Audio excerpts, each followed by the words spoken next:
Good evening, viewers. You're welcome to Ben TV.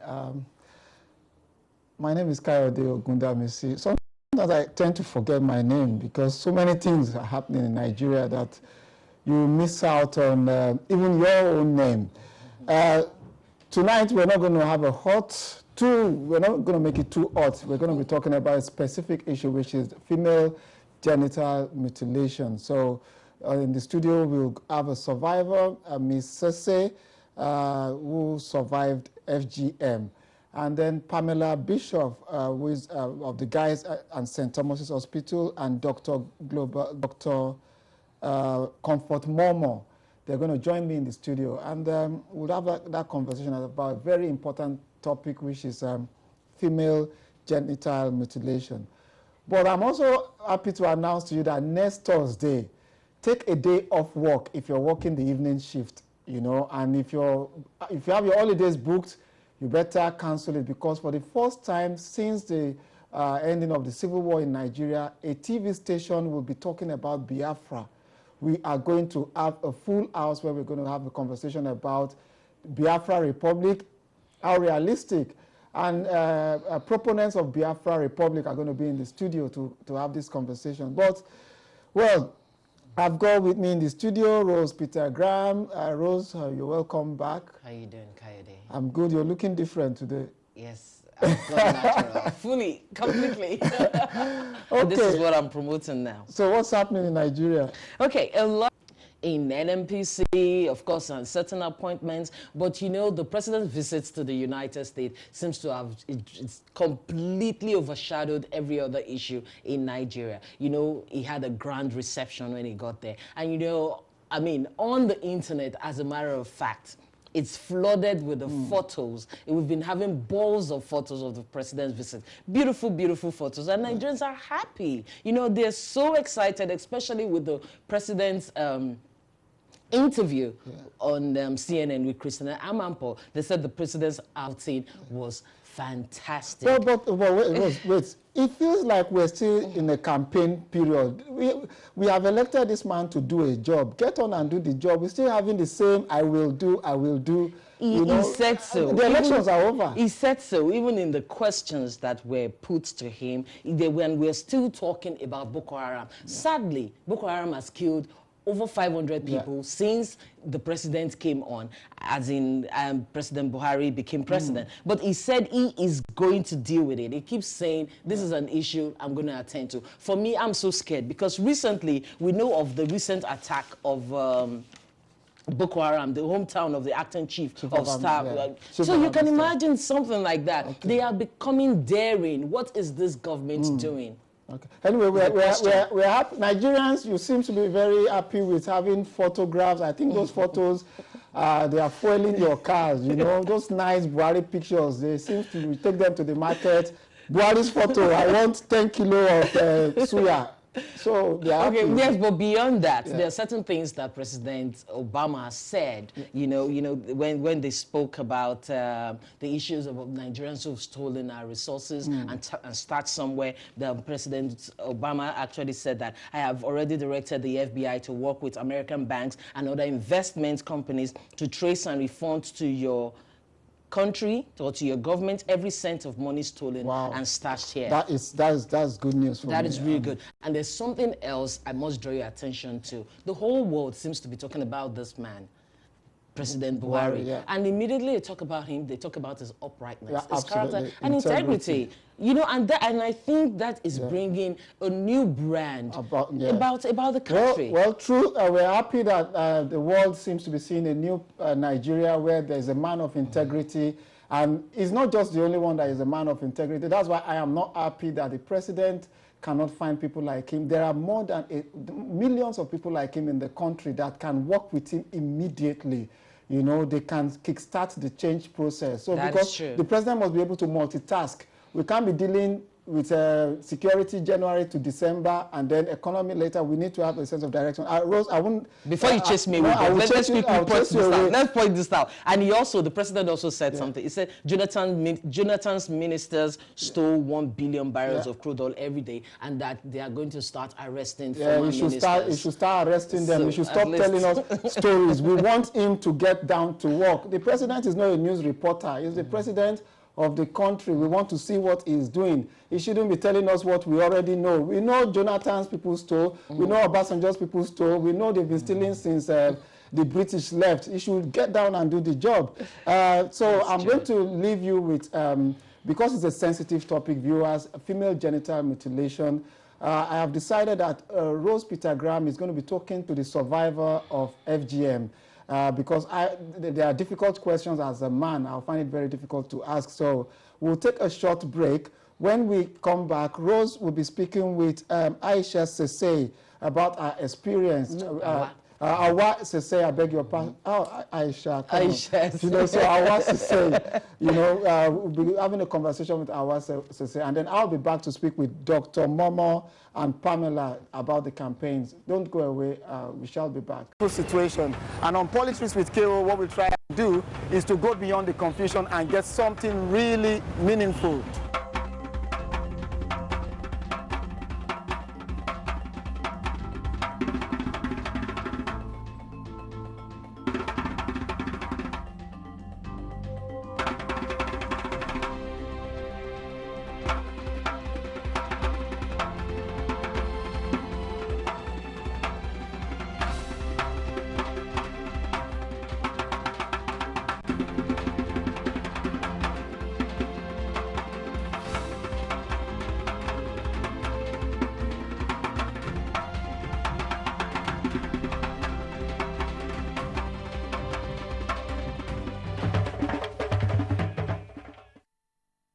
Thanks for staying with us. The program is Politics with KO. My name is Rose Peter Graham. According to the United Nations data 2014, a quarter of the women in Nigeria are victims of female genital mutilation.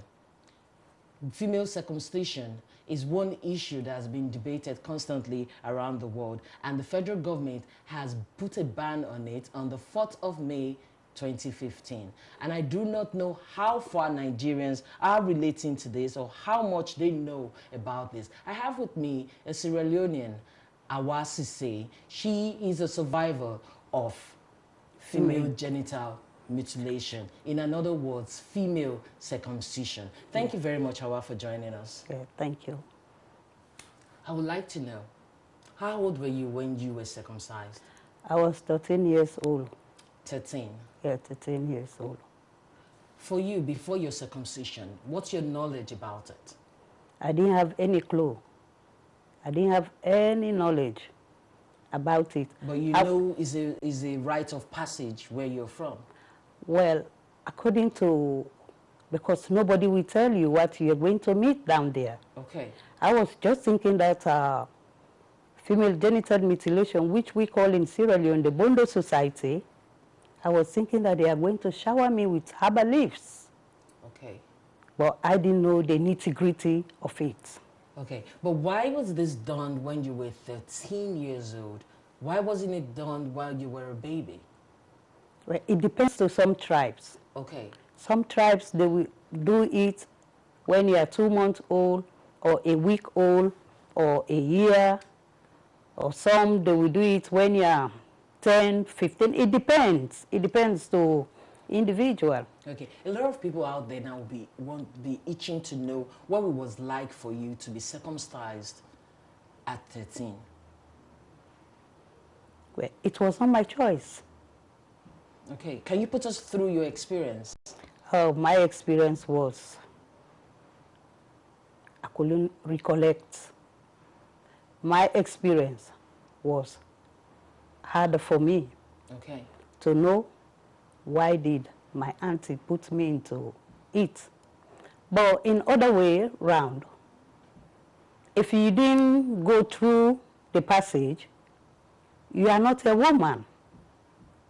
So you're saying it's justified that was carried out on you. Yeah. That your people do. It's a rite of passage where you came from. Yeah. But you're saying it is justified. It is okay that it is done. It is your culture and it's something that you encourage. Well, at that time, I didn't have choice. Okay. There is no choice. But when it was done to you when you were 13, how did you feel? It was painful. Okay. It was painful. Even now, where I'm sitting down talking to you. You still feel the pain? I still remind, it come back. Whenever I'm talking about female genital mutilation. Okay. It still remind me. But why is it done? Why do they do it? Why do they do it? Because for your womanhood, for cleanliness, and for you not to be going around chasing men, to calm you down, your sexual. Okay, what do you mean by to calm you down? Did it calm you down? Well, like I'm for sorry me, I asked yeah, that, but yeah, like now, I don't have any sexual feelings. There is no feeling on me. Okay, so you're saying that, okay, but before we go there, but I heard that there are 3 types of mutilation. Yeah. There's one whereby the kids, the type 1, whereby they cut the clit, and the type 2 is when they cut the clit and the labia minora, and I hope I'm correct. Yeah, and you the are third correct. one is the clit, the labia majora. So it's just entirely chopping the whole thing off. Which one was done to you? Type 2.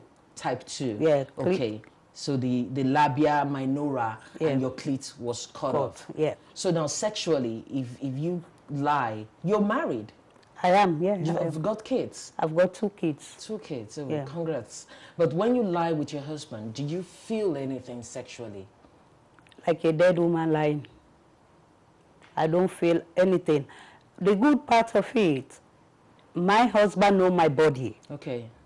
He knows my body, then he will bring me into it. Yeah, into it. But minus that, I will just be lying down like.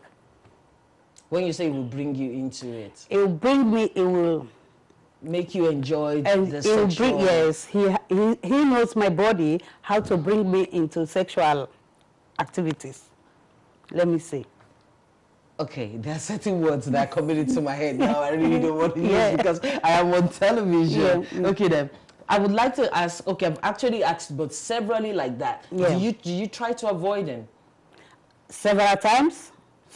So you're saying that because it was chopped off, you've lost total interest in sex? Totally interest. At times I'll be sleeping on the sofa. When he's lying in the room, I will go and watch him. Then I'll quickly run out because he will say, "Are you not sleeping?" Sleeping, it means he's inviting me. But there is no feelings.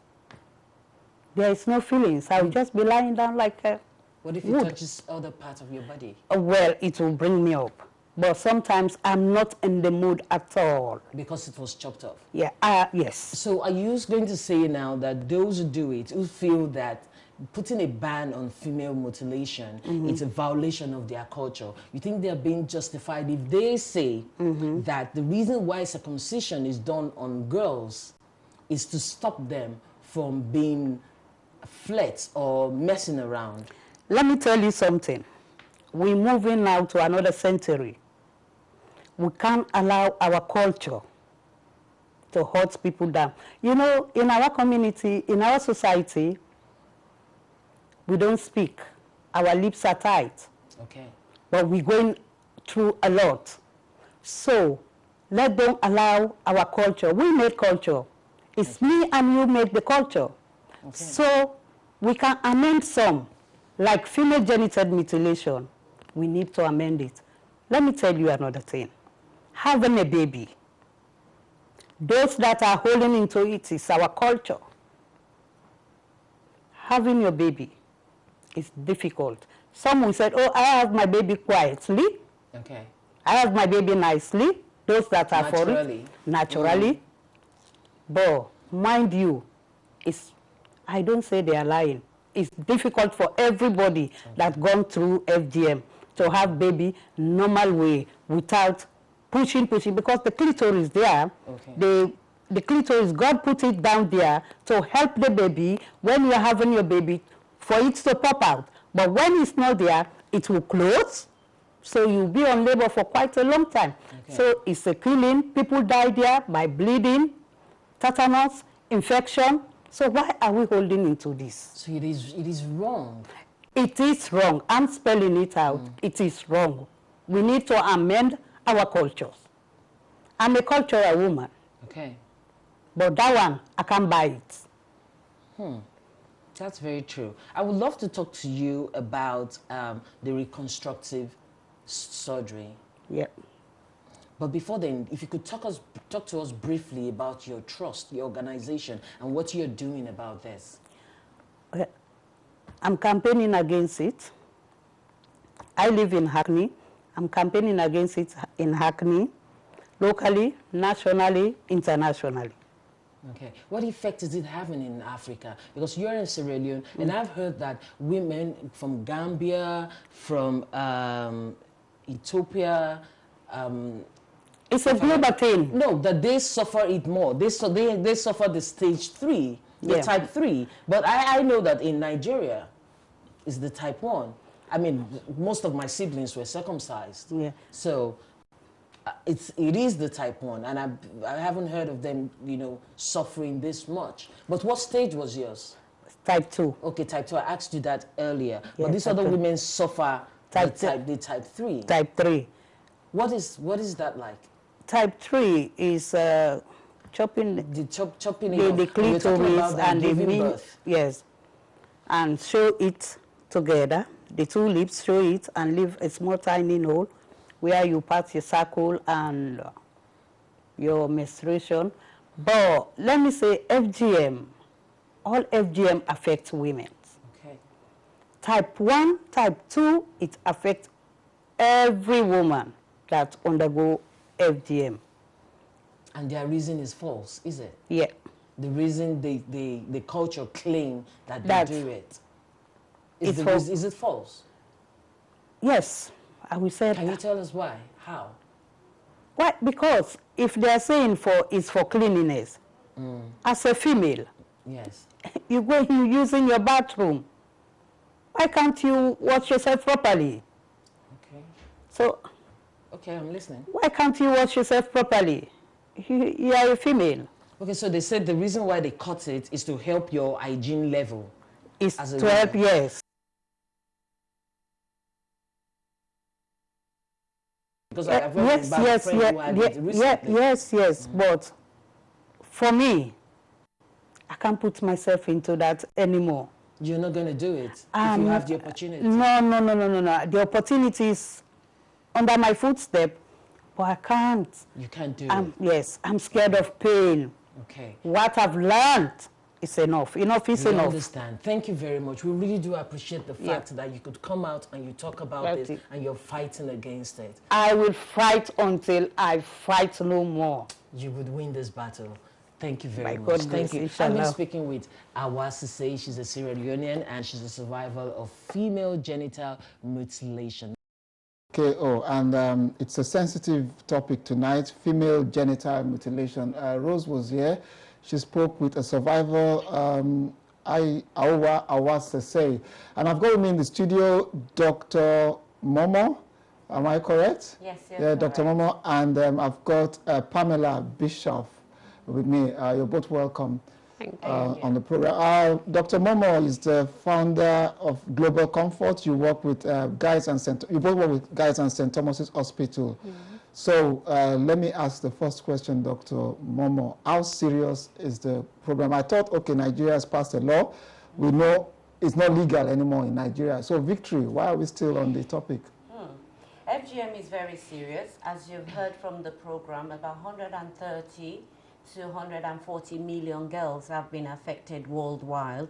And in Nigeria, apparently Nigeria has the highest prevalence in the whole world because of our population. We have about 188 million population. Yeah. So, and the seriousness of FGM, we have the implication like the psychological, the physical, and the emotional complication which lasts a lifetime for some of the women. Okay, Pamela, what drew you to this issue, the FGM issue?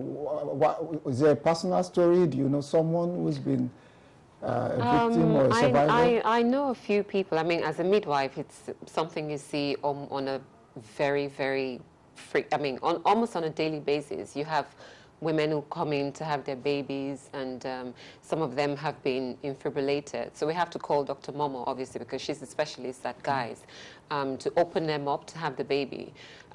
So it was before then, I didn't realize how bad FGM was, because I was only familiar with what happens in Nigeria, which is the grade 1, until I saw a more serious, you know, female genital mutilation, which was the grade 3, which was the stitching up and just leaving a tiny hole. And that actually drew me more into so I know it's quite a difficult topic, conversation to have in our community. And the thing is, how can we break the barrier where people will freely talk about these issues? You know, it's a very sensitive part of women. And I've got daughters, and there are some conversations I can hardly have with them. You know, but how do you break that barrier for a guy or a man? You know, if you want to have this kind of conversation with a daughter, your daughters or people back at home. Yeah, like you rightly said, it's a very, very sensitive topic. And to break this barrier, you have to reach out to the community. You have to help the community to have an understanding, and you help them to make the link between the complications and FGM. And also it's about empowering the community. The key word is about empowering. And sometimes when you go out to the community to do campaign, to raise awareness, people think, oh, well, it's done by the local people. I do have lots of friends who are barristers, who are lawyers, who still believe that is their culture. Strongly yes, they have the strong belief that is their culture, is their tradition. So it's about helping them to change their attitude and mindset. Okay, let me ask this question, and either of you could answer this. The UK government spent a lot of taxpayers' fund on FGM. They give money to organizations such as yours. I'm not saying yours, but organizations such as yours. And the criticism is that these campaigns only end up on social media, on TV channels, that not a lot of work is being done by pressure groups back in the community in Africa. Is that, how true is that? I won't say that is a fact, in the sense that I work very closely with the government. I've been part of the Department of Health, Immigration and all that. Yes, you're right. Whatever we do in here, we need to link it up to the grassroots community. We need to link it up to the grassroots countries, because if we're looking to change attitude and mindset here, what happens in the grassroots countries? Yes, not much is being done in the grassroots countries. But to say that the UK government, they're doing fantastic work. We wouldn't expect the UK government to go to Africa or to go to Indonesia or to go to Malaysia, where FGM is prevalent, to go and change attitude and mindset. Yes, they will support, but our government need to take ownership of the campaign. They need to do something about changing attitude and mindset as well. Okay, Pamela, let me ask you this question, and I think I had this, let me share this with our viewers, and the phone lines are open now, so you can call in. I was on a train from Hammersmith Station coming up north to Great Portland Street, and this young lady walked up to me, and she said she works in one of the very big hospitals in the UK, and she was very, very angry. And she said, I must mention this on TV, that a lot of our women, African women, especially Nigerian women, there's a long waiting list to come and have a breast cancer test in various hospitals, free, under the NHS. But the higher number of Nigerian women that miss this appointment is alarming.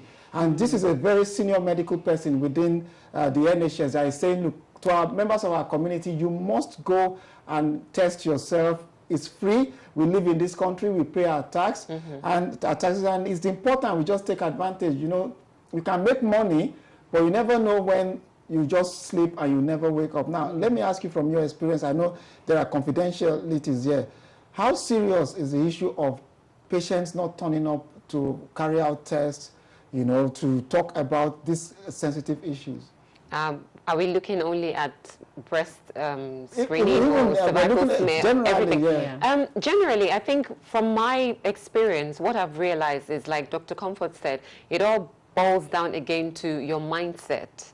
And you know, what you think about cultural things. Like a lot of us, a lot of Nigerians, you call them for tests, you know, the first thing they say is, God forbid, it's not my portion, and all those kind of things. So mentally, they've prepared themselves for, this is not for me, therefore, I don't need to go and do this. And you know, you get some people with the symptoms, and when they need to present themselves for medical help, they prefer to go to churches, they prefer to self-medicate, which is one big thing in Nigeria, self-medication. So people prefer to do those things. And I think because of that reason, people don't come into hospital for help. Okay, now let me ask this: is it a serious issue in the UK? There's a large migrant community in the UK, especially Nigeria. And we're told we are almost 1 million plus Nigerians in the UK. Now, if we're talking about FGM in Nigeria, do we have those practices within the UK? And if we have the practice in the, which community, who are the people carrying, even if it's illegal here, I suppose, why do we have young women still getting mutilated? Definitely. Okay, let me just give the facts here. Yes, here in the UK, we have about 103,000 women who've undergone FGM that lives here in the UK. And that is the fact. And this was done by Forward and City University last year. How many did you say? 103. Wow. Yeah, 1,000 women that lives here in the UK have undergone some form of FGM, either type 1, 2, 3, or 4. And even the women that we see at our clinic at Guy's and St. Thomas's, we see Nigerians, we see Somalis, we see Malaysians, we see Gambians, we see Sierra Leoneans, and we see lots of Africans.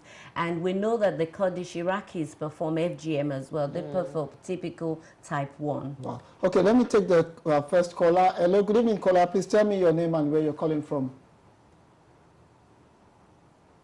Hello, good evening. Hello, we've lost that call. We've lost the caller. Now, when we talk about why do people, what is the historical, what is the history? Why is the practice, why is it being practiced in the first place? Okay, there's so many reasons put forward for FGM. Some believe truly that is their tradition.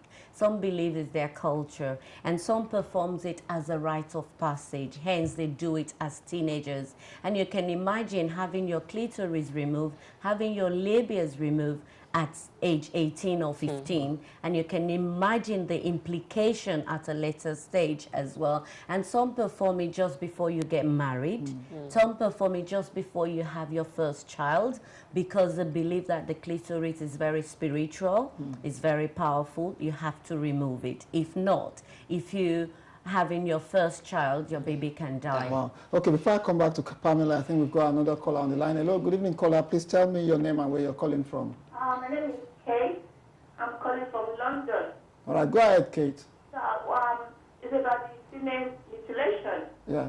Yeah, I said I was circumcised. I'm a Nigerian from Edo State. I was circumcised at the age of 10. Wow. I want to say to you that it really affected our sexual life. Yeah, it's a fact. It's affecting my sexual life. For instance, for the past 15 years, I have not, have a contact with any man now. Wow. And I don't feel it. Those situations push me there, but I don't feel it. So, such a painful story. Let me ask you this: Would you agree that this is one campaign that needs to stop almost immediately? Exactly. That's one of the reasons why I called. Exactly. We need to really work to support this campaign, because it's still very strong out there in Nigeria. It's a circumcision. Yeah. And I really want to thank you for being able to call us and tell your, and these are really deep personal stories, and really thank you for your phone call. And you've got someone who is ready to actually talk about our own personal stories. We need to hear more of this. Yeah. And so let me ask, okay, we are talking about female circumcision here. How about men in Africa? And I don't mean it in a funny way, but why is it female, why should, there are parts of the world where we don't have male circumcision, yeah. but we practice it in Africa. In Africa. I am not a medical expert. Are there reasons? Do you want to take that? Yeah, we could both on different. I'm sure we have different perspectives. Okay. I had a discussion with my cousin about female genital mutilation, and he posed this same question that you've just asked me now. Why is it okay to circumcise men? We went down towards the religious aspects. A lot of people do the male circumcision for religious reasons. Not saying that it is right, because they also have, you know, implications and complications. However, it's not. A lot of people also tend to think that female genital mutilation is a religious thing as well, but it is not. There's no part of the Bible or the Quran that talks about circumcising a woman, you know. But with the men, well, with the male circumcision, we don't feel that male circumcision, you know, to. With the male circumcision, you're removing the foreskin. With the female circumcision, you're damaging tissue. Wow. You know, so you're doing more damage to the woman than quickly. Can I quickly say that for me, if you're against one, you should be against the other. That's my point of view, because I've seen men that say to me that because the fact that they've been through circumcision, it affects their ejaculation, it affects their erection and all that. So who are we to say it doesn't? So okay. I've got another caller on the line. If my caller is still there, good evening, caller. Please tell me your name. I'm here, okay. Yeah. How are you doing? I'm good, sir. What's your name and where are you calling from? You asked that question because both male and female go through that circumcision. Yeah. And like the doctor said that once you need to stop it for women, you need to stop it for men. I won't buy into that idea. Okay. Why is that? I am very clean and I can ejaculate very well. I can perform anything, anywhere, any day, anytime. It depends. Like you said, it's a culture, but it's a thing of the heart that people do without any consent from the person that they are doing it. That is what is so bad about it. Okay, well, how about the female circumcision? What's your position on female... about the breast cancer screening, that black minorities refuse to go for this check and screening. Yeah. And the lady that gave a lot of example of reason why. But she refused to put some into it. Some Africans believe that by the time you are in the hospital, they will add to your problem. Example, MRI say. Yeah. And secondly, they will give you bad report, whereby it will kill you psychologically before your real day death. Okay. And the work you are doing doesn't give room for you to go and sit 4 hours, 6 hours in the hospital. For your son to be called for the screening. All right, thank you so much for your call, because... Can help us as well. Yeah. Bringing it into our various community centers. Absolutely. People will be obliged to go to it. Thank you. Thank you on that point. And let me make this point from what you said. You know, I've never had what's a sugar-related test.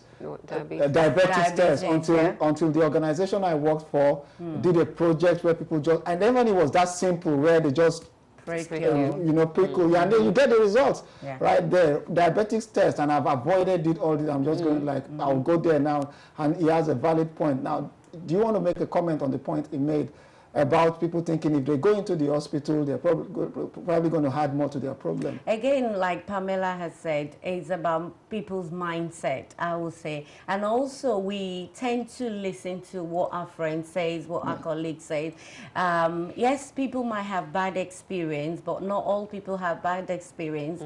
Word of mouth is very strong in our own community, as you know. So if a friend say, oh, I went to that particular hospital, that clinic, they treated me like log of wood, or they add to my problem, and then that same word goes round and round, then people won't take go it as, as gospel. Okay. So that happens. Okay, so. Before I take your call, I know there's a caller on the line. Let me quickly read this from Twitter. Good evening. That's Bright Irene at Manscalin says, good evening. Why are we only talking about female genital mutilation? What about the male? Well, he sent this message 8 minutes ago, so we've touched on the male. Dagere says, to effectively clamp down on FGM in the UK and abroad, religious and cultural hang-up must be sorted because people will think the white people are trying to offend our local culture, if I get that message clearly. I've got a caller on the line. Good evening, caller. Please, what's your name and where you're calling from? Hello, good evening. Well, we're going to take that line off because it seems you're listening to me on TV and trying to speak to us. Oh, you're there? Okay, go ahead, please. Oh, we lost. Please, we want that caller to call back, and please just take off your TV set and talk to me directly. Now, we look at this. What are there enough organizations campaigning about this, and your individual organizations? What do you do? Okay, there are lots of organizations here in the UK campaigning against female genital mutilation.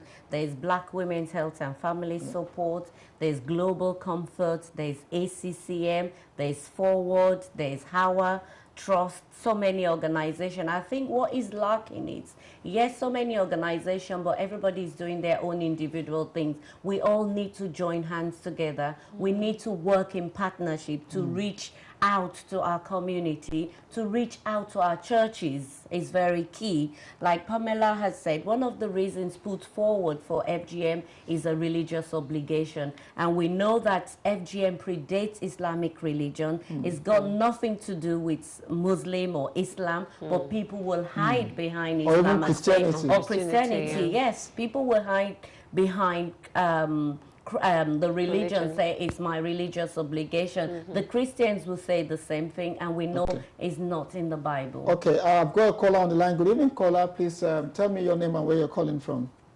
Yeah, good evening. My name is Ade from Birmingham. All right, go ahead, Ade. Yeah, what I think is regarding the men. I don't think there's problem for men to be circumcised. Yeah. I'm circumcised. My boys are circumcised. There's no way I will allow my child not to be circumcised. But that of my daughters, I didn't touch that one. Like the other lady, Pamela said, you see, there's two different things. With the man, if you are not circumcised, you can't enjoy your life, to be honest. So I don't know these men that are being circumcised. Okay, so if you're a man and you are not circumcised, you won't be able to enjoy yourself. But you wouldn't know because how would you know? Because you only have to be circumcised, uncircumcised to know that you wouldn't. We know of we are men. We know of women that when they ask anything, man that is not circumcised and man that is circumcised, then they know there's a difference. Okay, all right, thank you for that call. Thank you so much for that call. Yeah, let me Thank you, Ade. Can I just make a point here? I've done research in America looking at male circumcision. Yeah. The Americans, about 75% of Americans circumcise their boys. And this is where I got my information from, where some men came out to tell me that because they've been circumcised, they're having A, B, C, D. So we have to respect that. Yes, as an African myself, I know that male circumcision is performed as a rite of passage in Nigeria, in Africa. Even my husband told me he was circumcised at age 17. Wow. So again, where he's from is a rite of passage. So again, we need to respect that. Yes, some people or most people don't have problem, but at the same time, maybe minority do have. Yes, there is WHO research that supports male circumcision in the sense that it reduces infection, i.e. reduces HIV. But at the same time, we have to be very careful because we need to look at behavior as well, rather than just saying because I've been circumcised as a man, I perform very well, or I won't have HIV and all that. So again, the behavior is very important. Okay, Pamela, let me put this to you. In the UK, because this is our country technically, we live here, our kids are here and everything. As a community, and I'm not just talking about Nigeria now, African American ethnic minority, African British ethnic minority, what can we do? What information can we pass across? Are there places where you can get information about this practice? If you know someone who is about to perform mutilation, what can we do to report such cases? In the area of knowing somebody who wants to perform FGM, last week they had the order, the protection order came into play in the UK. So that actually can stop a parent taking a girl abroad to have her mutilated if it is suspected. Now, in the area of looking for information, like Dr. Comfort said... So I wanted to repeat that for the benefit of our viewers. Okay, so the protection order has now come into play in the UK. It can stop you from taking your children abroad. If you're being suspected of taking your child abroad to have her mutilated, the police can actually seize the passport, which is what happened recently when they suspected that some girls were being taken abroad to be mutilated. The police had their passports taken from them. Now, for information, there's so many campaigns against FGM. There's so many organizations that are being formed to speak against FGM. And St. Thomas's, they have information on FGM. The Well Women Clinic at Guy's, they have information on FGM. So anybody who wants to talk about these things, you have platforms, you know, for talking about it and getting information on FGM. Okay, let me take this call. Hello, good evening, caller. Please tell me your name and where you're calling from. Like I asked, I make a suggestion about the kind of additional problem being added in the hospital to each patient. The doctor carried my question and my advice aside. Okay. That they get MRSA. MRSA is a deadly disease and bugs in the hospital when we go there. And again, like the lady said something about putting a check to whoever that is taking the children abroad for circumcision. That is not enough. There must be a proper campaign and educative program on TV, both home and abroad in Africa. Tell our parents that it is not good to do that. They can use it through Ben TV. They can pay, UNICEF can pay Ben TV to hide all this information about the wrong side of mutilation and circumcision. Okay, thank you. The government is doing something. All right, thank you so much for that call. And it did in America. Okay. Those participants told you what they want you to hear. Okay. Not real. Okay, thank you. I want, because I want my guests to be able to also give us more information, and that's a point, and that's probably why we're having this conversation on politics now, that there should be a lot of information out there for people in terms of, now, your organization. I want you to speak about your organization now. What are you doing in networking? Because you listed quite a number of organizations, and what I find within the diaspora community is we have many briefcase organizations left, right, and center where we, instead of coming together, you know, what practical steps are being made to bring these different strengths together and form a common front? For example, I've been working around FGM for over 28 years here in this country. And what I've been trying to do is to kind of bring all the organizations together. And I've trained so many doctors, so many nurses and midwives in terms of raising awareness, doing campaign and all that. What we're doing now is trying to kind of bring everybody together so that we'll have a massive voice. We need a massive voice. Like the last caller said, we need a real massive campaign. We need this campaign to be supported by other organizations, like international organizations. Okay, I'm sorry to cut you there. I've got another caller. Quickly, caller, because we're running out of time. Tell me. Thank you very much. Go ahead, sir. Yeah, sorry. Please, for the campaign to be effective the way we want it, it is better we go through the king.